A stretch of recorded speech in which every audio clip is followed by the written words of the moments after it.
ঠিক কি কারণে একটি দুটি বাক্য, লালনের বাক্যই আমাদেরকে এত উপকৃত করে।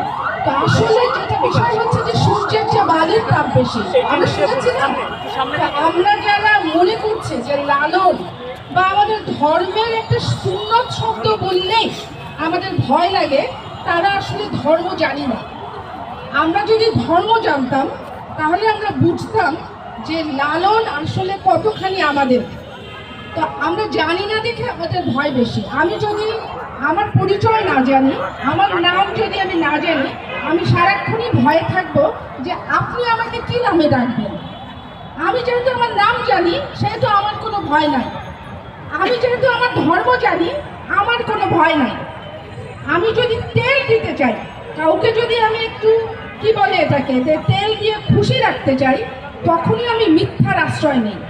তো আজকাল আসলে একটু আগে রবিন ভাই বললেন যে সেই পুলিশ কে, যিনি জানেনই না যে লালনের এই বাণী এটা ফেসবুকে দেওয়াটা কোনো অন্যায় না বা এটা ধর্মের কোনো অনুভূতি আঘাত করে না। আসলে তারা কারা আমরা জানি। আপনারা আসলে কিছু জানেন না, শুধুমাত্র একটু সন্তুষ্ট করতে চান। প্রশ্ন হচ্ছে কাকে, কাকে সন্তুষ্ট করলে আমার বেতন বাড়ে, কাকে সন্তুষ্ট করলে আমার প্রমোশন হয়, সমাজে আমার অবস্থান তৈরি হয়। ওই যে যাদেরকে, তাদের পরিচয়টা উন্মোচন হওয়া দরকার। নতুবা আমরা ভুলে যাব যে লালন আমাদের সংস্কৃতি।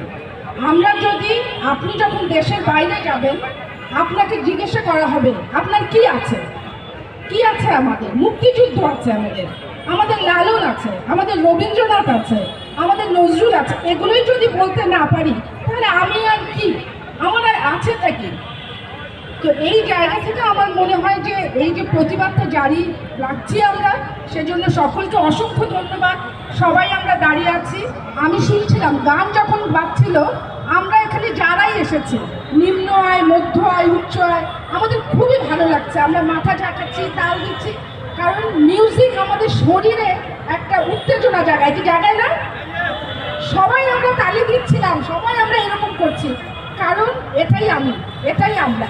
আর যে আপনারা, আমরা সবাই যে আমরা একটা অনুসরণ করি না, মাথা থেকে ভাবি যে আমি ওটা, ওটা আমি না, বরং লালনের গান যেটা আমি মাথা ঝাঁকিয়েছিলাম, এটাই আমরা। ধন্যবাদ সবাই।